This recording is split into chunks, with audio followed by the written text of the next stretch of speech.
In today's world, people feel lost in a sea of ideas. Which ones should we accept? Stay tuned because you're listening to Veracity Hill, striving for truth on faith, politics, and society.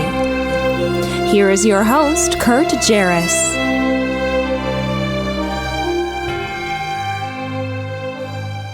Well, a good day to you, and thanks for joining us here on another episode of Veracity Hill, where we are striving for truth on faith, politics, and society. It's a pleasure to be with you yet once again here in the suburbs of Chicago. Nice weather today, although Chris would be disappointed if he were here, but he's off today again. This is a special episode because today we are not coming to you live. Instead, this morning I was speaking at a seminar in Richmond, Illinois, and so I was unable to make it back here in time live, and I knew this, of course. And so I've decided instead to play for you a talk that I gave at the seminar on the moral argument. If you have any comments or questions about what you hear in the talk, I'd love to hear from you. The number is 505-2STRIVE. That's 505-278-7483. And you're also able to text into the show. Just text the word Veracity to 555-888. And finally, maybe you just want to shoot me a quick email. The email address is kurt@veracityhill.com. And so here I hope you'll enjoy this talk, this 30-minute talk. And next week we'll get back to you with a regular live episode. I'd like to talk to you today about the moral argument. I know Bob sort of talked about cosmology and teleology, and this is a part of theology that's called natural theology. These are the things that we can observe, even non-Christians can observe from looking around us. And so in my brief talk, I'm not going to be citing from the Bible, and it's not because I'm scared of the Bible. I think it's the divinely inspired Word of God, but because these are things that you can talk to your neighbors about, to your non-Christian friends, because they're things that they also observe, and it helps to build a large cumulative case for how we can know that God exists. So, how many of you have heard of Richard Dawkins? He's perhaps one of the most famous, especially you science folks out there. Yeah, he's one of the most popular. He's a brilliant scientist. He's not the best at being a philosopher, though. Or a theologian, and he has said that the God of the Old Testament is arguably the most unpleasant character in all fiction, jealous and proud of it, a petty, unjust, unforgiving control freak, a vindictive, bloodthirsty ethnic cleanser, a misogynistic, homophobic, racist, infanticidal, genocidal, filicidal, pestilential, megalomaniacal, sadomasochistic, capricious, malevolent bully. Whew. So, he clearly has an opinion about the God that we read about in the Scriptures. Now, perhaps you've heard something maybe a bit more moderate from maybe an atheist that you might know, a family member or a neighbor or even a friend. And maybe you've just heard, hey, why is it that the God of the Old Testament does this evil? Or something maybe even less controversial, how is it that God can allow evil? And so today I'm not here to talk about the problems of evil and how we might understand them, but rather, how is it that an atheist can talk about evil? And so for that, we're going to be looking at the moral argument. So when we're talking about the moral argument, we're going to be talking about a sense of morality that is objective, that is beyond our own human mind. So when I say something is objective, I mean that something is true regardless of whether anybody believes it or not. So if we all believed that the earth was flat, right, but in reality the earth was a sphere, it is objectively true that the earth is a sphere, even if nobody on planet Earth believed it, right? So that's what I mean by objective morality. So when we transpose this to the ethical realm, when we think about ethical truths, because I think there are ethical truths, I'm saying that these are objectively true, regardless of whether anybody believes them to be true. Okay? So in order to give you a primer on the moral argument, because I know not all of us are attuned to deductive syllogisms, let me play this really nice video by a ministry called Reasonable Faith, and they sort of explain the argument well, and then I'll also leave the argument up on the PowerPoint for you. Can you be good without God? Let's find out. absolutely astounding. There you have it. Undeniable proof that you can be good without believing in God. But wait, the question isn't, can you be good without believing in God? The question is, can you be good without God?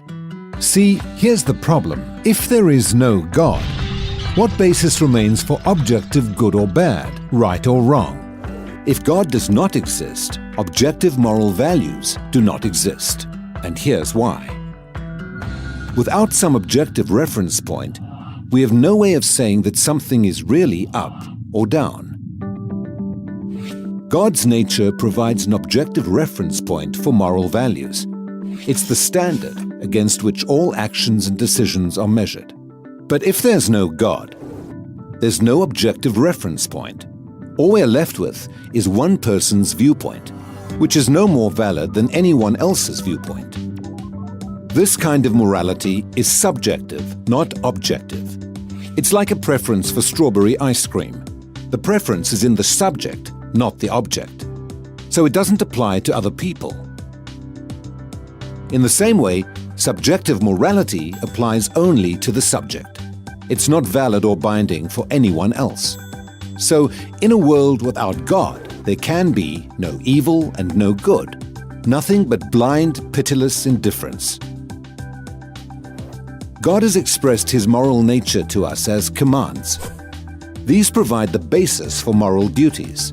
For example, God's essential attribute of love is expressed in His command to love your neighbor as yourself.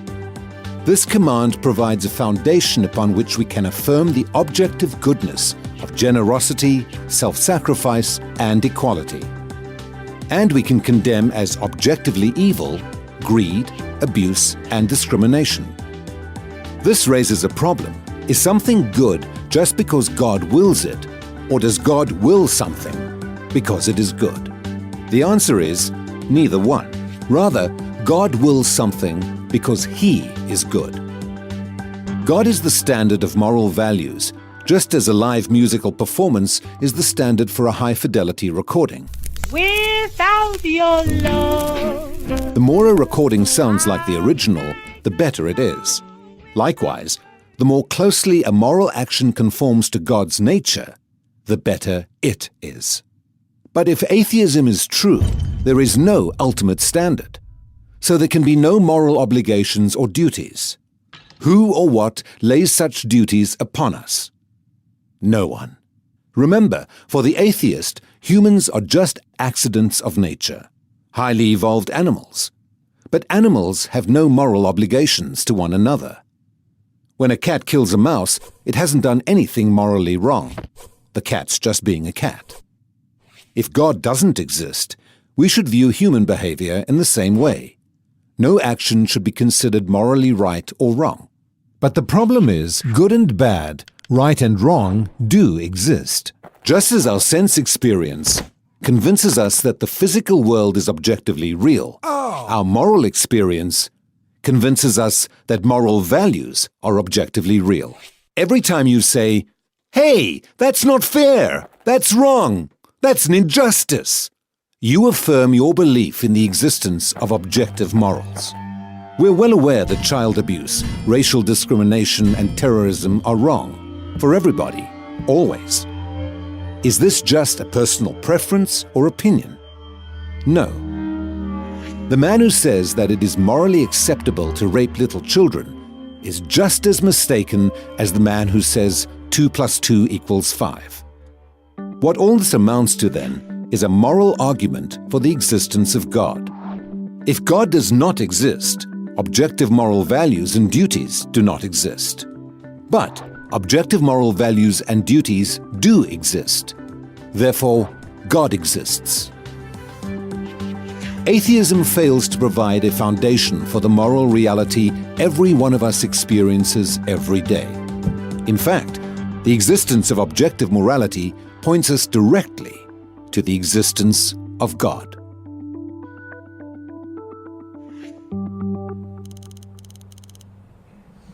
All right, so that's a very quick summary of the moral argument, and let me get back to this slide here and pause it so we can keep it up on the screen for you. Let's see here. There are the first two premises. Values and duties do exist. Therefore, God exists. Okay, so there's the argument, and that's the moral argument. If God does not exist, objective moral values and duties do not exist. Objective moral values and duties do exist, therefore God exists. And in logic, this is called a modus tollens. So this argument is logically valid. It's airtight, so you can't critique it as making a sort of a formal fallacy. The question remains, though, whether the premises are true. And let me continue on here. So according, and this was mentioned again in the video, a number of things we're going to be unpacking a little bit. So according to classical theism, morals are rooted in God himself. And so I want to prevent here people from right away thinking what was called the Euthyphro dilemma. I don't know how many have studied philosophy, Plato and Socrates, but there was a dialogue that occurred between Socrates and Euthyphro, and the question was whether if God just says something and that's what makes it good, or whether there's something good above God and that's what then he tells us. And so really, the way we sort of get around this dilemma is that it's a false dilemma. There's another alternative. And it's that God says things in light of his nature, right? So he doesn't just say them arbitrarily, right? He says these things because of who he is. It's in his essence where these morals are grounded. So I want to sort of prevent someone from right away getting confused as to where or why these things would be authoritative. But let me just move ahead to sort of the atheistic objections. So there are two ways that atheists object to this argument. And the first way, we're actually going to do this a little bit in reverse order, because the most common way for atheists that are consistent with the tenets of atheism is to reject the second premise.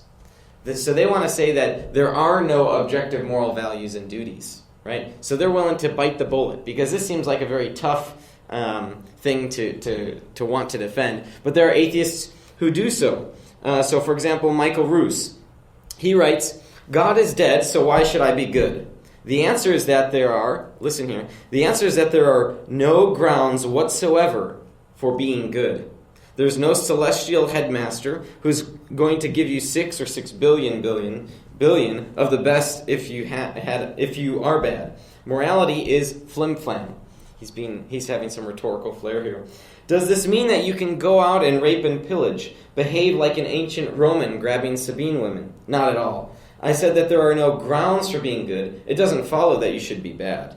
Indeed, there are those, and I am one, who argue that only by recognizing the death of God can we possibly do that which we should and behave properly to our fellow humans and perhaps save the planet that we all share.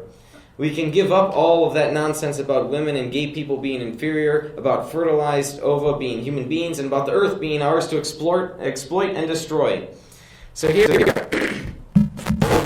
he thinks that morals are grounded in the socio-evolutionary process, right? That's just where morals kind of arose. So he doesn't think that they're actually objective. And in a moment we're going to talk about why that's a problem. So for the person like Roos, who rejects the second premise, there are two challenges. So first, he or she must defend the very unpopular position that objective morality just does not exist. And what this means is that we can't condemn terrorists for flying planes into buildings. We must think that there are. We must not think that there are good moral reformers in a society, right? Because if morality is just determined by society, then any person that changes the status quo is by definition someone against or being immoral, right? They're against the morality, our present morality. They want to change it. Well, if you want to change it, you're being immoral, right? But clearly moral reformers have done good things, right? It was good for Martin Luther King Jr. to do what he did before the law reflected those changes, right? So that's a problem for someone who thinks that there are no objective moral values and duties, because we can just see that there are moral reformers and they do good things. And I mean objectively good. I don't just mean subjectively good here. So here, Roos thinks that whoever cannot tell that raping children is wrong is just as mistaken as the person who thinks that 2 + 2 = 5, right? That was in the video. You remember that quote? But why, given his view, should we think that? Or consider the position of a caller to the podcast a couple months ago. His name was David from Dallas, Fort Worth area. We did a show on atheism, and he called in, and we had this fine discussion about morality, and he rejected the second premise, and so we were having a dialogue, and so I asked him, well, what would we say about the Nazis, right? If morality is just determined from society to society, how can we say that they're wrong? Oh, well, we can say that they're wrong because we won the war, right? We won the war, so that's why we can say they were wrong. Well, historically, I think the Nuremberg trials showed that it's not just because we won the war, it's because we're grounding a higher authority than the collective society's own view. It's something that goes beyond that. But more interestingly is that, so I said to David, I said, well, what if they had won, right? Well, they never would have won, he said. It was an impractical society. It just wouldn't have worked, right? So he's sort of grounding the fact that they had an immoral society on the basis that it wasn't functional, at least in the long term, right? He's not saying what they did was wrong because what they did was wrong, right, as an intrinsic thing, but because, it just wouldn't have worked. I think that's very problematic because I think we can think of, say, Nazi Germany 2.0, say, on a small island, and let's imagine where people don't know what's going on. On David's view, as long as that society could function, then it would be moral for those actions to have occurred. I think it's very problematic. Although he and I have actually stayed in touch a little bit since he called in, and he's continually adamant that it just would not have worked. And it's difficult because I think he's missing the point there about sort of the justice that we just know it's obviously true to us. And I'm going to talk a little bit about this later, that would be an immoral society. For him, if he wants to be consistent, he can't say that. Okay, so let me continue on here. The second challenge for the atheist who rejects the second premise is to come up with a model for how this works, right? So those like Roos think that morality is a human convention brought about by sociobiological evolution. He wrote, morality then is something not handed down to Moses on Mount Sinai. It is something forged in the struggle for existence and reproduction, something fashioned by natural selection. But this doesn't solve the issue at all, right? Why should we abide by the social construct? Right? If the social construct were to change, say starting with me, right? Why should I abide by that construct? Because constructs change. Humans evolve, right, through natural selection. So he might say, well, it should be for the survival of the species. But we've all faced situations where it would be the most practical thing. Well, we might do something where it wouldn't be good for our survival, but we recognize it as good. So consider self-sacrifice. In a world where survival is the greatest good, it'd be foolish to lay down your life for those that you love. But yet we recognize that as one of the greatest goods, right? And isn't that what Jesus teaches as well? So that can be a bit problematic, and we can run into a number of other sort of thought scenarios where we can recognize something that isn't good for our survival, but yet we do find that it is objectively good.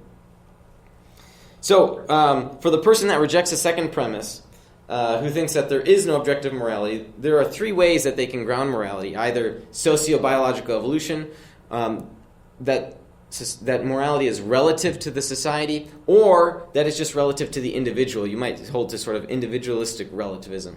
So there are three main ways. So let me say this.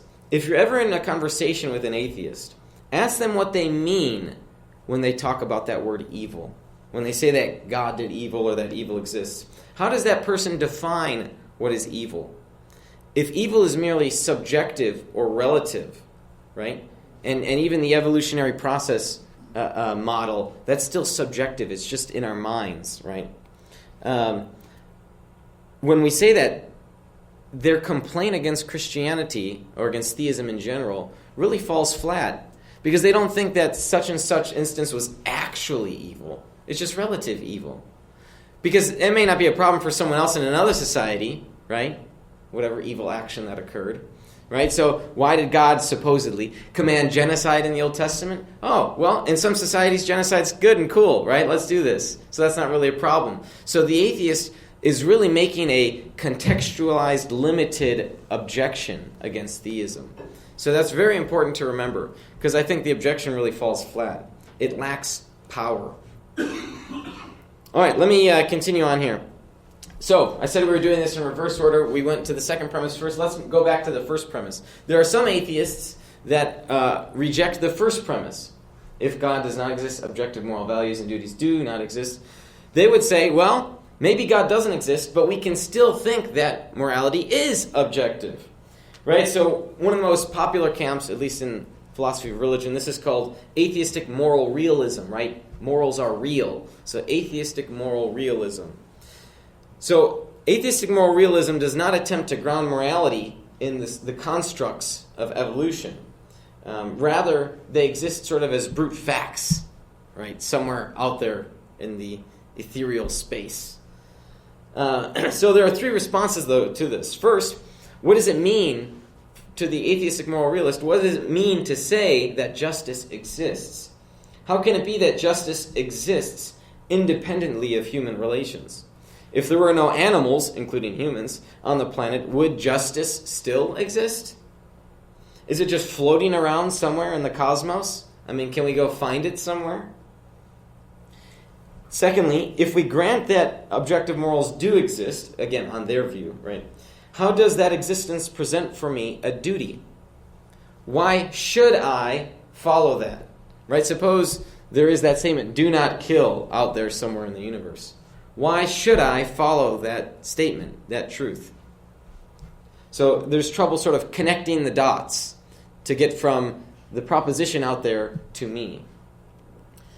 Third, finally, why should we think that the type of creatures that emerge from blind evolutionary processes of time, matter, and chance correspond to these abstract values? It's much more plausible to think that the physical and the non-physical could connect with one another if there were a creator or lawgiver than to think that they just happened to correspond, right, as a matter of chance. And this is another issue that is seen with C.S. Lewis's argument from reason, or Alvin Plantinga's evolutionary argument against naturalism, which says that there's just a lack of connection between the external world and the subject that creates a problem for the naturalist. All right, so the second sort of person that would reject the first premise would be the humanist, the classic humanist, right? So humanists believe that the human is the supreme being in the universe. We are the ones who give ourselves meaning and purpose, who determine right from wrong. But like our concerns against atheistic moral realism, how does the humanist decide what is objectively right and wrong? The humanist needs to explain why moral truths are the way they are, but they are presently unable to. So they just fall against the same criticisms that we've presented before, even perhaps some from those that object to the second premise, right? So it would just be arbitrary, right? Maybe they think that, oh, well, we just discover these from societies discover them differently, kind of like maybe societies have different views of scientific facts. So there's some problems that the humanist would run into as well. All right, so what's interesting to note, though, is that while each of the responses rejects either premise 1 or 2, usually the camp affirms one or the other. So in rejecting the second premise, atheists affirm the first by correctly understanding that if God does not exist, then objective moral values and duties do not exist. And for the people that reject the first premise, they affirm the second. Right? The atheistic moral realist affirms that there are objective moral values and duties, right? So it's just ironic. They're willing to grant us at least one part, and so that's maybe something you can work with.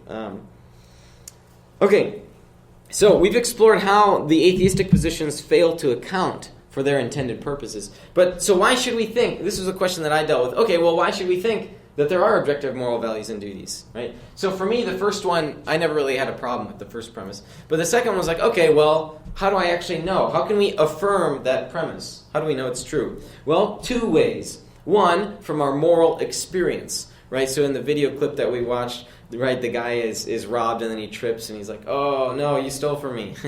So when we observe states of affairs where someone is robbed, right, that's part of our experience.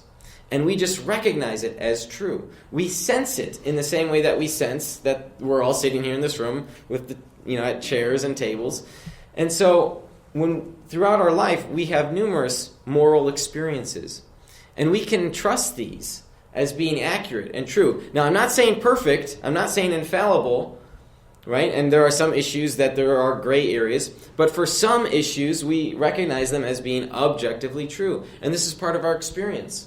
And we shouldn't let someone who is spiritually blind or morally blind from bringing doubt upon that, right? Would you all of a sudden be in a state of confusion if a physically blind person said, well, how do you know there's a chair right there? Because I'm looking at it, right? I'm looking at the chair. In the same way, the person that's spiritually blind and morally blind shouldn't cause you to be confused. Well, how do you know that such and such is wrong, right? The person, in a sense, suffers from a disability, if it's only just a worldview disability. They're just having trouble recognizing this. So Alvin Plantinga thinks that, who's a very famous Christian philosopher, he thinks that atheists who lack belief in God he calls them not properly functioning. There's something that's wrong, and it's part of the fall, perhaps. And so it's a good reminder that we need to be gracious, merciful, and patient with people who may not see things the way we see them. But at the very least, it shouldn't cause us to be confused ourselves. We need to recognize that. It should be obvious to us that certain things are wrong, and that our experience of them is a valid means of knowing that it's wrong. Secondly, grounding of rights. Thomas Jefferson, right, in the Declaration of Independence, said that we hold these truths to be self-evident, that all men are created equal, that they are endowed, right, by their Creator with rights. So it's fascinating. The American experiment is really founded upon this idea that we have rights. But where do these rights come from? Are these rights only given by the government because we collectively decide what rights the government gives? That's the position a number of atheists might take, but that's not really the position we should take. Because if the government can give you rights, then they can take them away, right? But it strikes us that, no, heck no, I've got these rights, and I can do certain things, and I shouldn't have the government persecute me, right? And so, but where do these rights come from? Well, a philosopher by the name of Nicholas Wolterstorff has written a book called Justice, Rights, and Wrongs. And he persuasively argues that rights are grounded in God. And it's because God has given us this human worth that we have these rights. Again, it's not the government that gives them. Government secures our rights, right? Those rights already exist. Even if you want to say for a moment, you take the atheist position, and you say, oh, okay, well, the government just gives rights. Ask yourself, or if you're talking to an atheist, say, well, wait a second. Didn't you believe that those rights existed before the government made a law to protect those rights? So rights can't come from the government. The government is just responding to an environment that recognizes those rights exist. Okay, well, how do those rights exist? Where do they come from? So how do we know that the second premise is true? Our moral experience, our intuitions, right? And also the grounding of rights only makes sense if the Creator God has given them to us.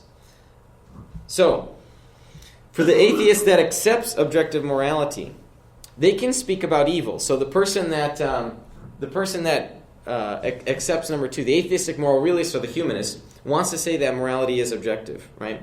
But they can only talk about evil when they do so without knowing about why they can talk about evil. Right, so again, in my introduction, I said, well, I want to talk about how is it, or whether if atheists can even talk about evil, right? And so, in the first category, the people that reject the second premise, right, those types of people, they can't really talk about objective evil. They can only talk about subjective evil. But for the second group here, they can talk about evil, but they can't really know about why they're talking about it, and that's a problem. So ultimately, the attempts to defeat the moral argument fail, and atheists are forced to deny their position, or they really just have to go back to the drawing board. I suggest that they join us. Some of the atheists are willing to accept the existence of objective moral values, In fact, I actually think that the vast majority of atheists do accept the existence of objective morals. And in fact, you can just run a few thought experiments with them. Like steal their purse or something. If they believe that, if they believe that what you did was wrong, say, well, why? How? Well, not in my society is that wrong. That's a good thing. Eventually I think you can see that the vast majority of atheists do think that there is objective morality. So the question is, what makes the best sense of objective morals? And I think that the best explanation for what makes sense of objective morals is that God grounds these morals as being true. Thank you.